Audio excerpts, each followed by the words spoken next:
வணக்கம். இன்னைக்கு என்னோட பேத்தி எல்கேஜி ஃபஸ்ட்டு நாள் இன்னைக்கு ஸ்கூலுக்கு போயிருக்கா. ரொம்ப சந்தோஷமாக இருக்குது.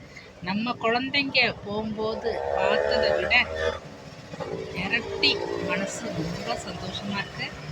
இவ்வளோ நாள் நம்ம ப்ரீகேஜியில் இவ்வளோ ஸ்கூலுக்கு கொண்டு போய் விட்டுட்டு கூட்டிகிட்டு வந்துட்டு இருந்தோம். ஆனால் இப்போ முடியாத சூழ்நிலைனால ஆட்டோவில் அனுப்பலாம் அப்படின்னு முடிவு பண்ணியிருக்கிறோம். ஆனால் ரொம்ப பயமாக தான் இருக்குது, டென்ஷனாகவும் இருக்குது. குழந்தைங்கிட்ட அந்த அவேர்னஸ் கொடுங்க. ஆட்டோ அங்கிள்கிட்ட கேட்டுட்டு பார்த்து யாருன்னு பார்த்து ஏறுங்க, யார் எது கொடுத்தாலும் வாங்காதீங்கன்னு ரொம்ப அவேர்னஸ் நல்லா சொல்லி கொடுத்து அனுப்பணும்.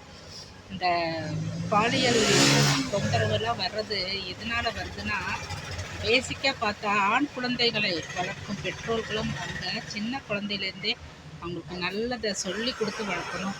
ரொம்ப மோசமான சூழ்நிலையில் வளரும்போது தான் அந்த ஆண் குழந்தைகள்லாம் இது மாதிரி விஷயங்களை செய்கிறாங்க அப்படின்னு நினைக்கிறேன். ஆண் குழந்தைகளை பெற்ற பேரண்ட்ஸும் ரொம்ப பொறுப்பாக இருக்கணும்னு நான் நினைக்கிறேன். அந்த பேஸில் நம்ம வளர்த்துட்டோன்னா பின்னாடி இந்த மாதிரி கஷ்டமெல்லாம் வர்றதுக்கு சான்ஸ் இருக்காது அப்படின்னு ஒரு சின்ன ஒரு